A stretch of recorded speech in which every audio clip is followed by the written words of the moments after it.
No sudeste da Finlândia há uma espécie em vias de extinção, o turista russo. Felizmente, Petrica encontrou alguns espécimes raros para um passeio de rena.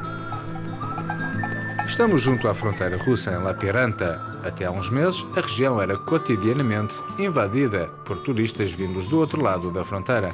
Mas desde a queda do rublo russo, os negócios vão mal. Em dezembro, a atividade de Petrica registrou uma quebra anualizada de 50%. Petrica trocou a Roménia pela Finlândia há muitos anos. Durante o verão trabalha na construção civil e no inverno dedica-se às renas e aos passeios com turistas.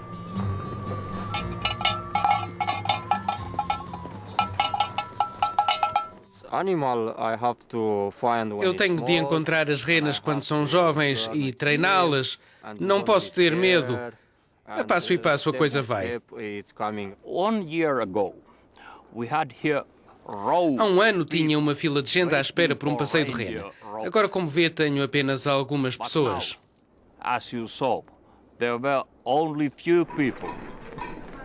Estão menos 20 graus centígrados, a ocasião perfeita para apreciar uma boa lareira e saborear umas salsichas de rena.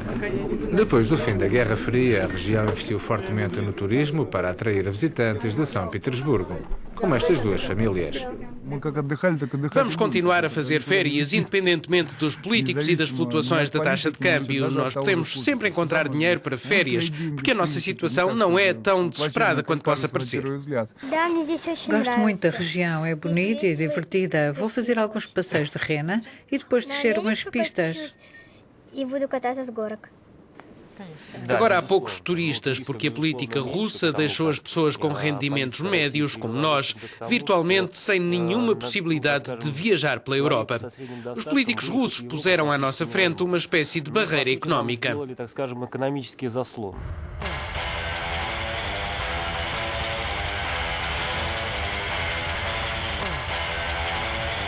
Deixamos Lapiranta a caminho de Valima, o maior posto fronteiriço da região. Para onde foram todos os russos? Acabaram as longas filas, os turistas e as lojas estão vazias. O que é que se passa? As pessoas vinham aqui comprar comida, chá, chocolate e café, mas agora para nós as coisas custam o dobro do preço, por isso há menos clientes. A crise foi provocada por relações internacionais difíceis. As sanções de ambos os lados estão a acabar com o comércio e o rublo fraco tornou tudo demasiado caro. Na Rússia ganhamos em rublos e aqui temos de pagar em euros. Não há muita gente que possa agora vir aqui. Esta crise ainda vai durar um par de anos. Eu gostava de ver a crise terminar mais cedo. Gosto de viajar, é importante para mim. Além disso, espero que a crise não afete as relações humanas entre russos, finlandeses, franceses e todos os outros povos. No ano passado, cruzaram o posto fronteiriço de Valima cerca de 3 milhões de pessoas. No final das obras de expansão, a infraestrutura terá uma capacidade para receber anualmente cerca de 7 milhões. Estará sobredimensionada? Será um desperdício de dinheiro público europeu? Os guardas fronteiriços dizem que não. Este tipo de situação já aconteceu várias vezes no passado aqui em Valima. Por exemplo, em 1999 ou em 2010. Mas quando as crises acabaram, as pessoas recomeçaram a viajar.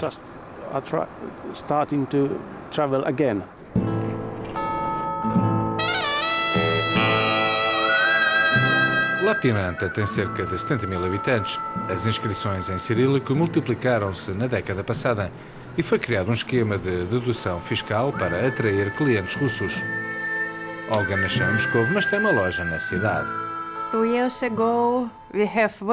Há 2 anos tínhamos uma situação muito estável. Era excelente.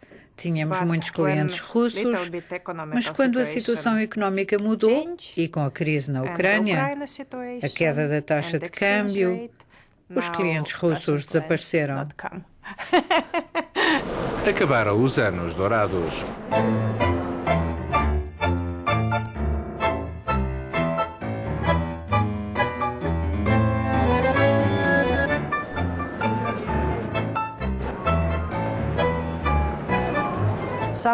Algumas lojas fecharam as portas. Antes da desvalorização do rublo, 50% a 60% dos clientes eram russos. Agora são apenas cerca de 20%. Apesar da crise, os centros comerciais continuam a crescer como cogumelos, como este orçado em 100 milhões de euros, começado a construir antes da queda do rublo, mas é impossível travar estes projetos. Em 2013, os turistas russos deixaram cerca de 300 milhões de euros nas caixas da cidade, um recorde. Entretanto, a desvalorização do rublo fez saltar a taxa de desemprego local dos 12% para os 14%. Contudo, o presidente da Câmara continua otimista. Até 2025, o número de visitantes russos e o volume de negócios que geram em Lappeenranta vão multiplicar-se por 4. Ainda há um grande potencial na Rússia. A realidade é, no entanto, muito diferente.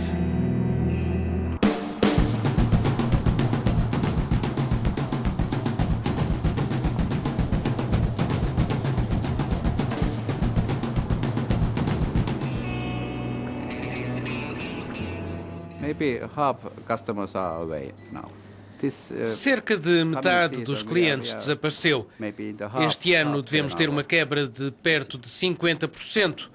Talvez se possa dizer que afinal estamos numa boa posição com metade das receitas. Poderia ser muito pior.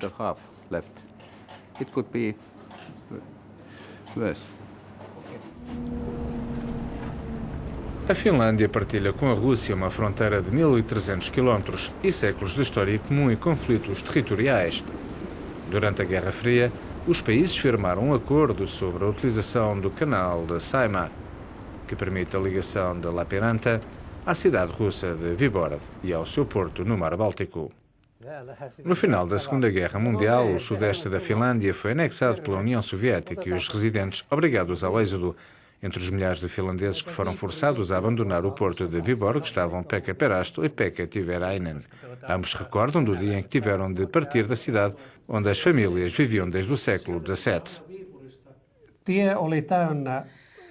As estradas estavam cheias de pessoas, a população inteira estava a sair de Vyborg, a pé, de bicicleta, a cavalo, todas as formas. Eu levava comigo esta marmita. Ainda está negra, por causa das fogueiras que fiz para aquecer a comida.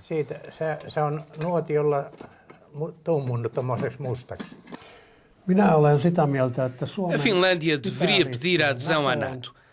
É importante para a segurança do país.